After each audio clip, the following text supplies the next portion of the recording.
Proses pengolahan madu murni. Perkenalkan, saya Heri Kurniawan dari daerah Sukanagara. Alhamdulillah, sampai hari ini saya punya bisnis dan saya namai produknya Madu An-Namir, yaitu saya produksi madu sampai pengemasannya, sampai marketingnya, seperti itu. Saya mulai berbisnis.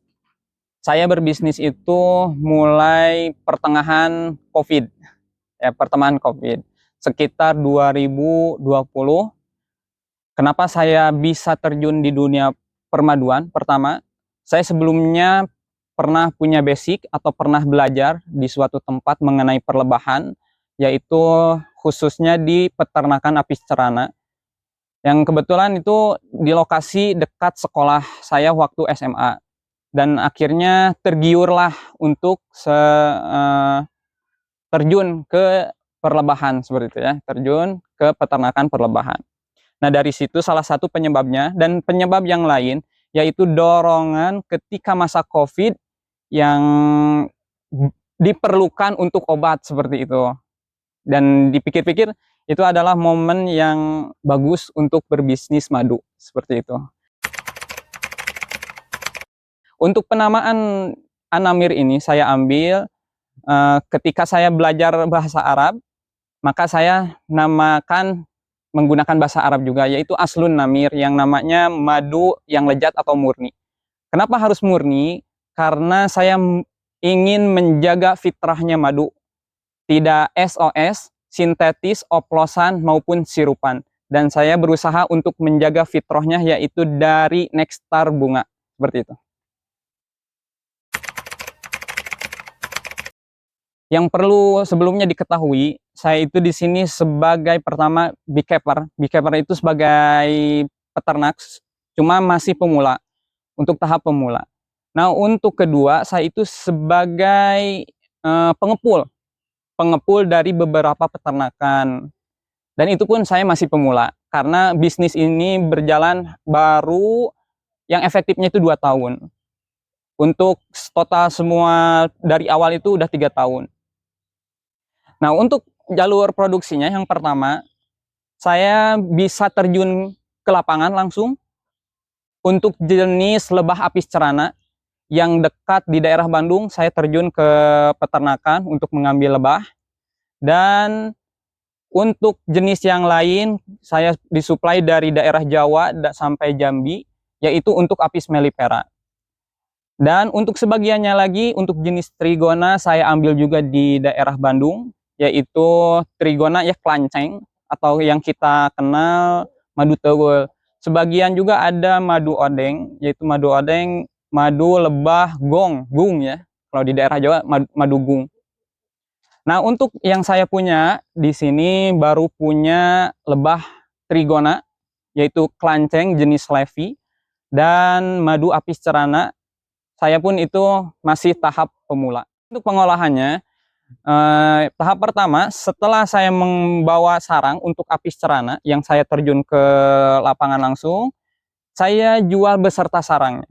Terus ada juga yang setelah mengalami pemerasan, pertama diperasnya itu melalui ekstraktor untuk jenis apis mellifera, dan dia tidak merusak sarang, yang sehingga sarang itu bisa digunakan kembali untuk lebah memproduksi madu dengan waktu yang pendek ya, untuk jenis apis mellifera. Setelah itu madu didatangkan ke saya, setelah datang di gudang, karena kondisinya masih banyak lebah ya, banyak lebah dan sarang, potongan-potongan sarang lebah, saya saring kembali menggunakan jenis kain nilon yang kerapatannya ekstra rapat, seperti itu. Sehingga madu itu tidak terbawa larvanya, tidak terbawa lebahnya, bahkan polen yang sangat lembut pun tidak akan terbawa. Setelah itu, setelah penyaringan pertama, ada penyaringan kedua. Setelah penyaringan pertama, langsung penyaringan kedua dengan kain nilon kembali. Nah, setelah penyaringan yang terakhir, kita kemas langsung ke botol seperti itu. Terus pemasangan label dan segel dan yang lain-lainnya. Dan untuk penyebarannya, produk saya menggunakan sistem konsinyasi, terus agen dan reseller di beberapa toko seperti itu. Target pasar, memang madu itu di kalangan kita terkenalnya untuk menengah ke atas. Saya targetnya untuk menengah ke bawah pun kena. Maka dari itu saya membuat kemasan-kemasan yang mini, yang bisa dijangkau oleh menengah ke bawah, seperti itu. Ya, untuk tantangan produksi madu itu, pertama kita bergelut dengan hoak-hoak atau mitos-mitos yang ada di luaran. Seperti yang pertama, madu murni tidak dikerumuni semut. Terus, madu jika membeku di kulkas itu akan menggumpal. Dan yang lainnya menggunakan tisu, menggunakan korek api. Dan ternyata itu tidak bisa dibuktikan dengan ilmiah. Itu harus dibuktikan dengan ilmiah. Sedangkan karakter madu di Indonesia bukan hanya satu macam, atau dua macam, tiga macam. Kita ketahui madu itu berasal dari nektar bunga. Dan kita tahu juga bahwa bunga di seluruh Indonesia atau di Indonesia beribu-ribu macam. Maka dari itu kita harusnya tahu bahwa madu pun bisa beribu-ribu macam. Seperti itu. Jadi kita tantangannya itu melawan mitos-mitos atau hoak-hoak, dan ya itu persaingan pasar yang karena madu ini dikatakan oleh senior-senior kita di kalangan permaduan, 80% di Jawa Barat itu penyebaran madu SOS, sintetis, oplosan, dan sirupan sekitar 80%. Ternyata masih banyak di kita yang belum mengetahui bagaimana karakter madu yang murni itu. Di antara itu, untuk mengetahui beberapa karakter madu yang asli dan murni, pertama kita mengetahui sanadnya.